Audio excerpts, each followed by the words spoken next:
Howdy! If you open this video, then it's safe to assume that you're interested in knowing what the develop module can do.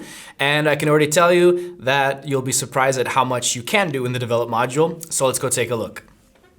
You can easily access the develop module here by clicking on develop in the top right, where the other modules are located. In this module, we can edit, crop, change the exposure, and change the colors in the picture. All of these tools to perform these edits can be found in the panel here on the right side of your screen and are set up according to the order of operations you should follow. It's best to start out with cropping, then move on to white balance, then exposure, and so on, as each slider is consecutively placed. If you don't follow the order of operations and, for example, adjust the colors before the white balance and exposure, expect your colors to be completely thrown off and you'll have to start the process all over again. Now, by default, the develop module functions in a non-destructive way, which means that at any time down the road, you can come back and re-edit or adjust the photograph that you've already touched upon. And the way Zoner does it is it saves all of these edits as a small data.zps file next to the original file in its source folder. So if you want to say, move the photograph from one location in a folder to another, you have to include the data.zps file with it. They're very good friends, and so if you separate them, all of the data and edits associated with that photo will be lost. A much easier way of doing it is just to simply move the file in Zoner Photo Studio, and the program will do it automatically for you. If you prefer a destructive approach and save the settings you create to the original file, you can click right here and change the setting. Just remember that you lose the ability to come back and edit the original version of the photo when you activate this destructive feature.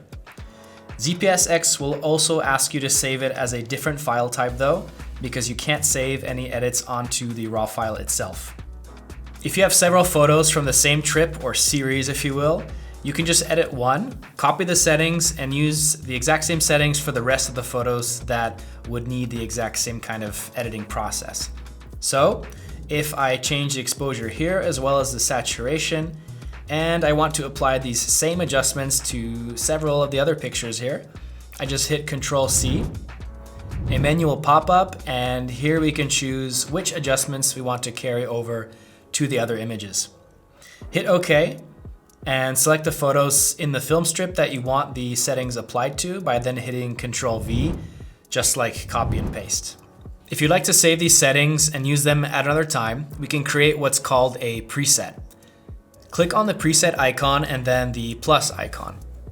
Then just choose the folder where you'd like to save the preset and the parameters of what it will contain. Zoner Photo Studio already has several presets from the get-go, and several more you can download and install. You can find these at zoner.com and in the Discover tab. Once you're satisfied with the edit of your photo, or you'd like to publish it online, for example, you can export it.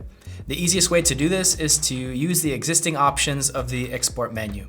The export settings are vast and offer many options, which we'll have to cover in another standalone video. Okay, so we've covered the very foundation of the develop module.